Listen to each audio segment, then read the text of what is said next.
in this lesson, I want to talk about how to actually make your work easier.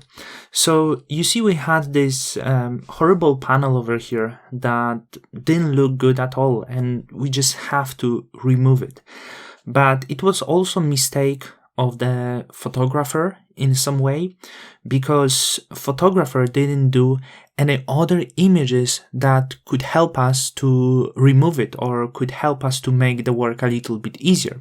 So many photographers retouch their own images, and I think this advice is very valuable. When you do the image like this, when you want product to be levitating in sort of this position or any other position, but you have big elements that you need to remove, take one image with the products and this element, and then take exactly the same image from the same position, but without this panel and without these products.